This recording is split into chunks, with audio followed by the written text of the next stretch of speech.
નમસ્કાર વિદ્યાર્થી મિત્રો, સ્વાગત છે તમારું યુટ્યુબ ચેનલની અંદર. ધોરણ 4 ની અંદર ગાલા સ્વાધ્યાય પોથીની અંદર ગણિત ગમ્મત વિષયમાં અલગ અલગ ચેપ્ટર એટલે કે અલગ અલગ સ્વાધ્યાય પોથીના પ્રકરણ આપણે જોઈએ છીએ, જેમાં અગાઉ બીજા પાઠ પણ મુકાઈ ગયા છે. ન જોઈએ તો જોઈ લેજો. આજે પ્રકરણ ત્રીજો પાઠ છે ભોપાલનો પ્રવાસ, અ ટ્રીપ ટુ ભોપાલ. આ જે દરેક પાઠ છે એમાં તમે જોઈ શકો નાના નાના દાખલાઓ આવે છે જે આવનારી પરીક્ષાની અંદર પણ તમને મોસ્ટ એમપી પ્રશ્ન તરીકે પૂછાઈ શકે. દાખલાઓ છે કઈ રીતે ગણવા અને એમની રીત સહિતને આપણે ચર્ચા કરશું. સાથે વિડીયો દ્વારા તમને માહિતી પણ ખ્યાલ આવશે કઈ રીતે દાખલા છે ગણી શકાય છે, કઈ રીતથી ગણી શકાય છે. તો એના માટે વિડીયો અંત સુધી જોજો. વિડીયો ગમે તો લાઈક કરજો અને તમારા મિત્રો પણ વિડીયો શેર કરજો. ચેનલને સબસ્ક્રાઇબ ન કરી તો ચેનલને સબસ્ક્રાઇબ કરી લેજો, જેથી કરી નવા જેટલા વિડીયોઝ મુકાય એની નોટિફિકેશન સૌપ્રથમ તમને જોવા મળે. બરાબર, તો શરૂઆત કરીએ આપણે. એમાં પહેલો દાખલો છે કે એક શાળાના બાળકો બસમાં અમદાવાદથી આબુ પ્રવાસે જવા નીકળ્યા છે. તેની વિગત નીચે મુજબ છે, જેના આધારે પ્રશ્નોના જવાબ લખવાના છે. તો એમાં જોઈ શકીએ કે પહેલો જે દાખલો છે એમાં એ કેટલા હાઉ મેની બાળકો પ્રવાસે જાય છે. તો અહીંયા તમને કુલ બાળકોની સંખ્યા છે એ બધાનો સરવાળો કરશો એટલે મળી જશે. બધાનો સરવાળો કરીએ છીએ તો 212 બાળકો થાય છે. જવાબ લખી શકીએ 212 બાળકો પ્રવાસે જાય છે. બીજો જે દાખલામાં પ્રશ્ન છે કે જો તેઓને 52 સીટ વાળી છે, બરોબર, 52 સીટ વાળી 4 બસોમાં બેસાડવામાં આવે તો કેટલા બાળકોને સીટ મળશે? તો આમ જોઈએ તો 52 ગુણ્યા 4 કરીએ એટલે 208 થાય. બરોબર, તો 208 બાળકોને સીટ મળશે. પછી પ્રશ્ન છે કે કેટલા બાળકો સીટ વગરના રહેશે? તો 212 કુલ છે, 212 માંથી 208 બાદ કરી દેવાના, તો કુલ 4 બાળકો વધ્યા. બરોબર, તો 4 બાળકો સીટ વગરના રહેશે. ત્યાર પછી ત્રીજો એમાં દાખલામાં છે કે જો આ બાળકોને 35 સીટ વાળી 6 બસમાં બેસાડવામાં આવે તો કેટલા બાળકોને સીટ મળશે અને કેટલા બાળકો સીટ વગરના રહેશે? તો શું કરવું પડે? 35 ગુણ્યા 6 કરવું પડે. બરોબર, એટલે કુલ જે છે એનો ગુણાકાર 5 6 30 નો 0 વધી 3 6 3 18 ને 3 21 એટલે 210 થયા. તો 210 બાળકોને સીટ મળશે. બરાબર, કુલ બાળકો હતા 212, એમાંથી 210 બાદ કરીએ એટલે 2 બાળકો વધ્યા. તો 2 બાળકો સીટ વગરના રહેશે એમ કહી શકીએ. પછી ચોથા દાખલામાં છે કે જો બાળકોની સંખ્યા 245 હોય અને બધા બાળકોને સીટ મળે તો 35 સીટ વાળી કેટલી બસની જરૂર પડે? તો 35 ભાગ્યા 245 કરીએ તો 35 + 245 થાય છે, એટલે 35 સીટ વાળી 7 બસની જરૂર પડે એમ કહી શકીએ. પાંચમા દાખલામાં છે કે જો બસ ક્યાંય રોકાય નહીં તો અમદાવાદથી આબુ જવામાં 6 કલાક લાગે. ક્યાંય રોકાય નહીં તો અમદાવાદથી આબુ લગભગ 230 કિલોમીટર દૂર છે. અત્યારે સવારના 7 વાગ્યે ત્યાં હોય, બરોબર, તો આબુ ક્યારે પહોંચાય છે? તો 7 થી ગણીએ 6 કલાક તો બપોરે 1 વાગે પહોંચાય છે. જવાબમાં બ આવશે, બપોરે 1 વાગ્યે. પછી છઠ્ઠો છે એમાં દાખલામાં કે પરંતુ બસ વચ્ચે પાલનપુર રોકાશે. અમદાવાદથી પાલનપુર 145 કિલોમીટર છે, ત્યાં પહોંચતા 3 કલાક થશે. તેથી જો અત્યારે 7 વાગ્યા હોય તો પાલનપુર ક્યારે પહોંચાય? તો આમ જોઈએ તો 7 થી ગણો, 7 પછી 8 નો ને 10, બરોબર, 10 વાગ્યા પછી પહોંચી શકે. તો 10 ને 11 ની વચ્ચે પહોંચી શકાય છે. તો જવાબમાં શું આવશે? બ ઓપ્શન આવશે, 10 અને 11 ની વચ્ચે, એટલે બિટવીન. સાતમો પ્રશ્ન છે એમાં કે રસ્તામાં પસાર થતા એક 345 મીટર લાંબો એટલે પુલ આવે છે, એમાં તેના નીચેથી નદી વહે છે, તો નદીની પહોળાઈ કેટલી હશે? તો જેટલી પુલની લંબાઈ છે, બરોબર, પુલ લાંબો છે એટલું જ નદીની પહોળાઈ હોય. તો આમ જોઈ શકે કે પુલ આટલો 345 મીટર લાંબો છે તો એટલી નદીની શું હોય? પહોળાઈ હોય. તો નદીની પહોળાઈ 345 મીટર હશે એમ કહી શકીએ જવાબમાં. આઠમો દાખલો છે તથા જો બસ 5 મીટર લાંબી હોય તો આ પુલ ઉપર એકની પાછળ એક એવી કેટલી બસ ઊભી રહી? તો એક બસ 5 મીટર હોય તો એવી કેટલી બસ ઊભી રહી? તો 345 ને ભાગવા પડે 5 વડે. તો 5 વડે ભાગીએ તો 5 6 30, બરાબર, એટલે કેટલા વધ્યા? 4 ઉપરથી 5 વડે ઉતરે એટલે 45 થયા. 5 9 45 એટલે 69 થયા. તો જવાબ લખી શકીએ કે તો આ પુલ ઉપર એકની પાછળ એક એવી 69 જેટલી બસ છે એ ઊભી રહી શકે છે. પછી 9મા દાખલાની અંદર અ આપ્યો છે કે નદીની સપાટી પુલથી 36 મીટર નીચે છે, પરંતુ આ સપાટી ચોમાસામાં પુલથી 17 મીટર જ નીચે હોય છે. તો બંને વખતમાં થઈને નદીની સપાટીનો તફાવત એટલે ડિફરન્સ કેટલો છે? તો 36 માંથી 17 બાદ કરી દો એટલે 19 મીટરનો ડિફરન્સ થયો. તો જવાબ લખી શકીએ કે તો બંને વખતમાં થઈને નદીની સપાટીનો તફાવત 19 મીટર છે. પછી બ માં છે કે જો વરસાદ વધુ આવે અને નદીની સપાટી પુલથી 8 મીટર નીચે રહે તો તફાવત કેટલો થશે? તો 36 માંથી 8 બાદ કરી દઈએ એટલે 28 વધે. તો જવાબ લખી શકીએ તો સપાટીનો તફાવત 28 મીટર થશે. પછી 10 માં પૂછે બસમાં ડીઝલ પુરાવવા પેટ્રોલ પંપે ઊભી રખાય. જો એક બસમાં ડીઝલ ભરતા 6 મિનિટ લાગે તો પાંચ બસમાં ડીઝલ ભરતા કેટલો સમય હાઉ મચ ટાઈમ લાગશે? તો કેટલો સમય લાગે? તો એક બસમાં 6 મિનિટ છે, 5 બસમાં કેટલા? 83 માંડવાની. તો ચોકડી ગુણાકાર થાય 5 ગુણ્યા 6 ભાગ્યા 1. તો 6 પંચા 30 ભાગ્યા 1 કરો એટલે 30 મિનિટ થઈ. તો જવાબ લખી શકે કે તો 5 બસમાં ડીઝલ ભરતા 30 મિનિટ જેટલો સમય લાગશે. 11મો દાખલો છે જો ડીઝલનો ભાવ 65 રૂપિયા પ્રતિ લીટર હોય તો એક બસમાં 100 લીટર ડીઝલ ભરાવતા કેટલા રૂપિયા હાઉ મચ રૂપીસ ચૂકવવા પડે? તો એ જ રીતે 1 લીટરના 65 રૂપિયા તો 100 લીટરે કેટલા? તો 100 ગુણ્યા 65 ભાગ્યા 1 થાય. તો 100 ગુણ્યા 65 એટલે 65 100 6500 રૂપિયા. જવાબ લખી શકીએ કે તો એક બસમાં 100 લીટર ડીઝલ ભરાવતા 6500 રૂપિયા ચૂકવવા પડે. પછી 12મું છે કે તો બાકીની 4 બસોમાં 50-50 લીટર ડીઝલ ભરવાની કુલ કેટલી રકમ ચૂકવવી પડે? તો એક બસમાં 50 લીટર તો 4 બસમાં કેટલા? તો 50 ગુણ્યા 4 ભાગ્યા 1 એટલે 200 લીટર થયા. 50 ગુણ્યા 4 એટલે તો ડીઝલનો ભાવ 65 રૂપિયા પ્રતિ લીટર છે તો 200 લીટરના કેટલા? તો 200 ગુણ્યા શું કરવું પડે? 65 કરવું પડે. તો 200 ગુણ્યા 65 એટલે 13000 રૂપિયા થયા. બરાબર, એટલે ડીઝલ ભરવાની કુલ 13000 રૂપિયા થાય. તો જવાબ લખી શકીએ કે તો બાકીની જ બસોમાં 50-50 લીટર ડીઝલ ભરવાના કુલ રૂપિયા 13000 ચૂકવવા પડે. બરાબર, આ 13 છે, 13000 ચૂકવવા પડે. ત્યાર પછી 13મો દાખલો છે બધા 10 વાગે પાલનપુર પહોંચ્યા. ત્યાં 100 વર્ષ જૂના એક મહેલમાં ગયા જેમાં 48 ગાય, 62 ભેંસ, 73 હરણા, 9 વાઘના ભીંત ચિત્રો દોરેલા હતા એટલે કે વોલ પેઇન્ટિંગ. તો એમાં આપ્યું છે કે કુલ થઈને ત્યાં કેટલા પ્રાણીઓના ભીંત ચિત્રો હતા? તો બધાને શું કરવો પડે? સરવાળો કરવો પડે. તો 48 ગાય, 62 ભેંસ, બરાબર, કુલ ભેંસ છે 62, 73 હરણ ને 9 વાઘ, બરાબર, 62 ભેંસ. 8 ને 2 10, 10 ને 9 19 ને 3 22 નો બગડો વધી 2, પછી 6 ને 4 10 ને 7 17 18 19 નો નવડો, બરાબર, તો 19 આવી જશે. તો કુલ થઈને 192 પ્રાણીઓના ભીંત ચિત્રો હતા. એ આનો જવાબ થશે. અને બ ના જવાબમાં તો કે શું પ્રાણીઓની સંખ્યા 200 થી વધારે હતી કે ઓછી હતી? તો 200 માંથી 192 બરાબર બાદ કરી દઈએ તો 8 વધ્યા. તો 200 થી ઓછી હતી અને કેટલા? 8 પ્રાણીઓ 200 થી ઓછા હતા એમ કહી શકીએ. 14માં છે કે આ મહેલમાં 2 કલાક સમય જાય છે તો અત્યારે કેટલા વાગ્યા છે? 10 વાગે પાલનપુર પહોંચ્યા અને 2 કલાક મહેલમાં જાય છે તો 10 ને 2 12 થાય. જવાબ લખી શકીએ તો અત્યારે 12 વાગ્યા હશે. 15મો છે એમાં ત્યારબાદ પાલનપુરથી આબુના રસ્તામાં નાસ્તો કરવા માટે બસ ઊભી રાખી.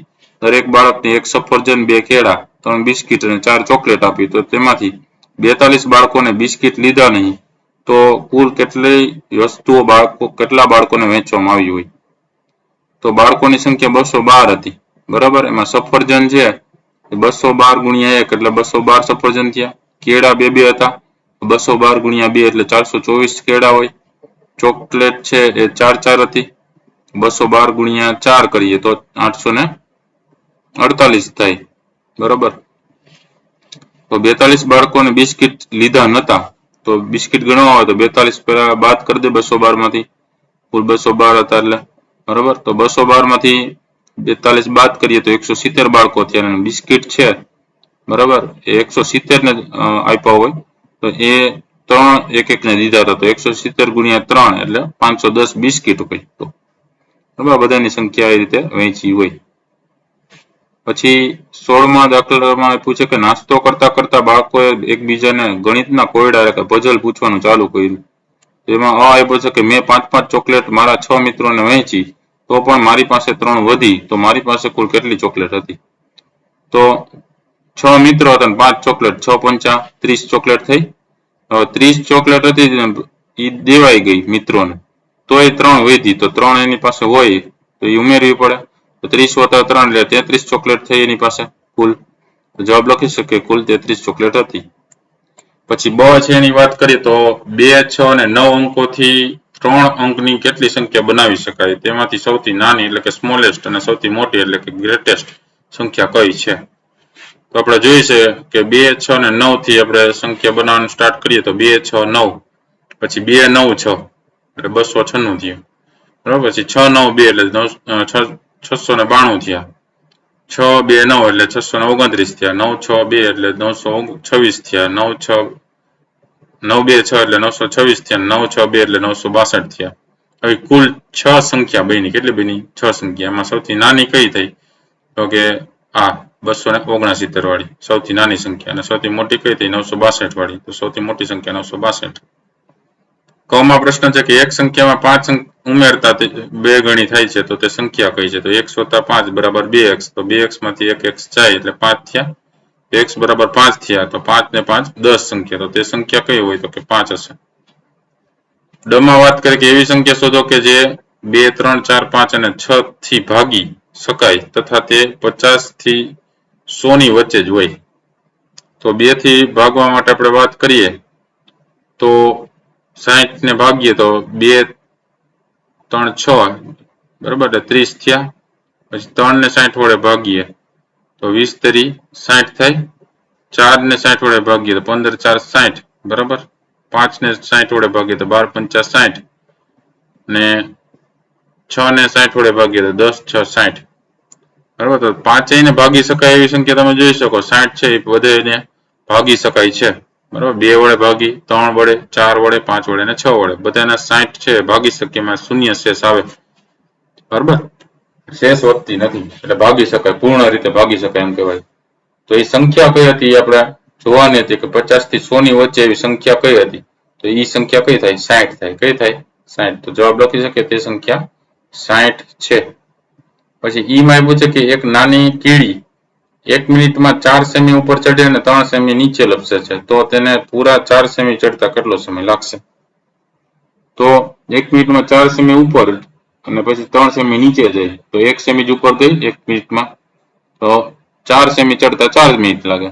તો તેને પૂરા 4 સેમી ચડતા 4 મિનિટ જેટલો સમય લાગશે એમ જવાબમાં લખી શકીએ. 17મું છે બધા બપોરના 3 વાગ્યે આબુના નક્કી લેક પહોંચ્યા છે.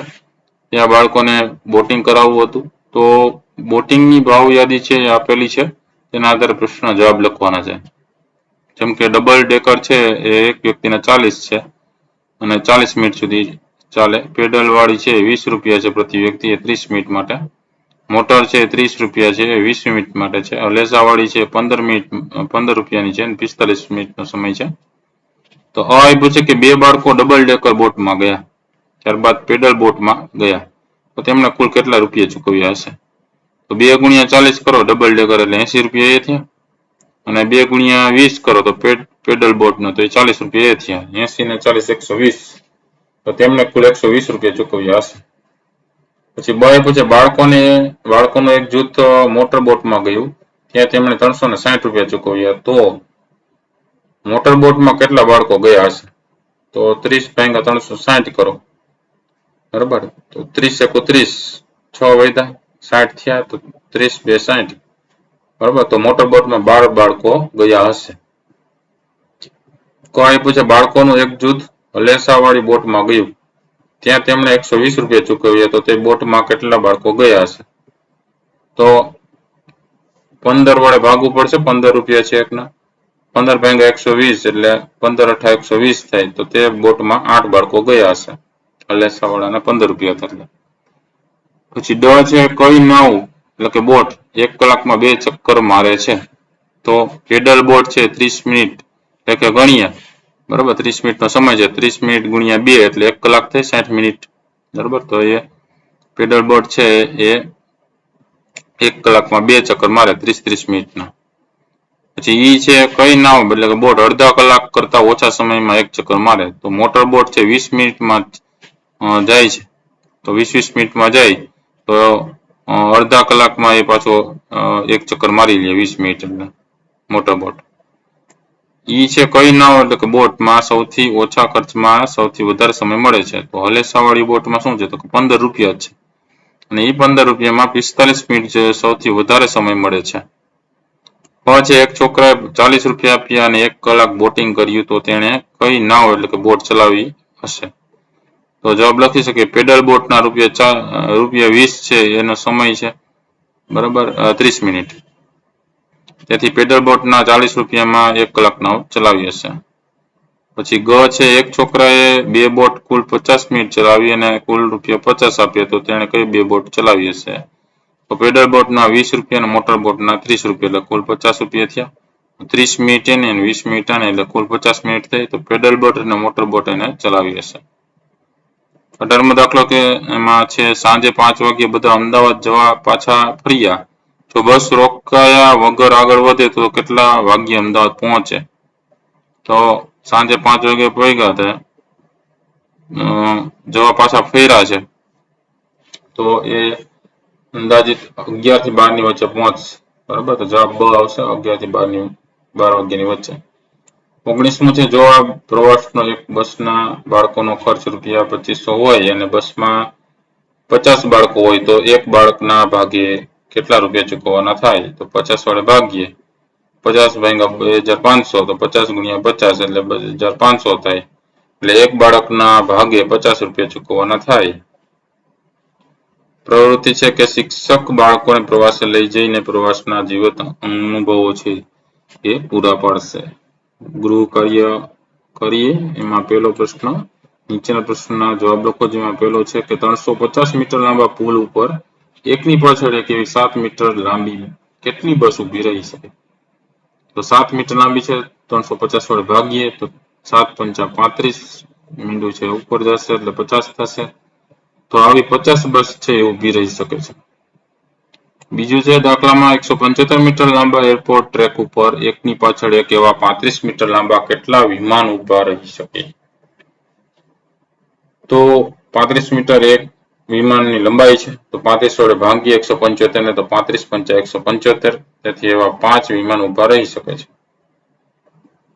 ત્રીજું છે એક બસમાં 60 મુસાફરો સમાઈ શકે છે જો બસમાં સીટની 12 હરોળ હોય તો એક હરોળમાં કેટલી સીટ હશે 12 પંચા 60 થાય તો એક હરોળમાં 5 સીટ હશે.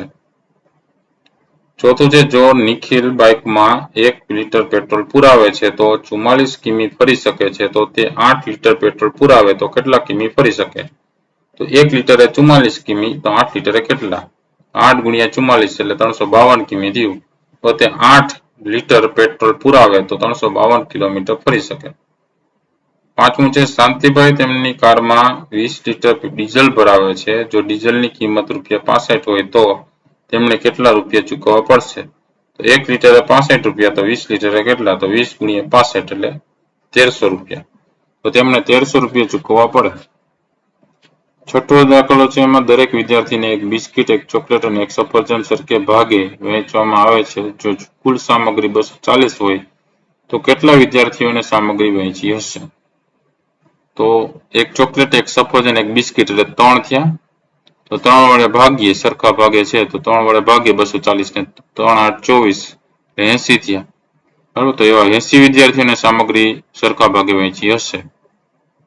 સાતમો દાખલો છે મેં મારા 6 મિત્રોને 6 કેળા આપ્યા છતાં પણ 4 કેળા વધ્યા તો મારી પાસે કુલ કેટલા કેળા હતા તો 6 ગુણ્યા 6 એટલે 36 કેળા બાકીના 4 વધ્યા એટલે 36 વત્તા 4 કરો તો 40 થયા તેથી લખી શકીએ મારી પાસે કુલ 40 કેળા હતા. આઠમો દાખલો છે રીટા તેના નાના ભાઈ રાહુલ માતા પિતા અને દાદા દાદી સાથે કાંકરિયા ફરવા જાય છે ત્યાં પ્રાણી સંગ્રહાલયમાં પ્રવેશ માટેની ટિકિટની કિંમત નીચે પ્રમાણે છે કે બાળકોના 14 વર્ષ સુધીના હોય તેના 50 રૂપિયા પછી વ્યક્તિ દીઠ 60 વર્ષ સુધીના હોય એના 80 રૂપિયા અને વ્યક્તિ 60 ઉપરના હોય તો એના 40 રૂપિયા. જો રીટાની ઉંમર 14 વર્ષ હોય તેના દાદી 59 વર્ષના હોય અને દાદા 62 વર્ષના હોય તો તેના પરિવારે પ્રાણી સંગ્રહાલયમાં જવા માટે કુલ કેટલા રૂપિયા ચૂકવવા પડે. આપને ખ્યાલ છે એ પ્રમાણે કે 14 વર્ષ સુધીના 50 રૂપિયા એટલે રિટર્નની ટિકિટ થઈ 50 રૂપિયા, 59 વર્ષના 80 રૂપિયા, એટલે કે રાહુલની જે બીજા રીટા સાથે રાહુલ છે બરોબર નાનો ભાઈ, તો એના પણ 50 રૂપિયા. રીટાની મમ્મીની ટિકિટ છે 80 રૂપિયા થશે બરોબર છે, કારણ કે એ 60 વર્ષ સુધીના છે. રીટાના પપ્પાની ટિકિટ 80 રૂપિયા થશે, દાદા છે એની ટિકિટ 40 રૂપિયા થશે, દાદીની કિંમત ટિકિટ છે એ પણ 40 રૂપિયા થશે.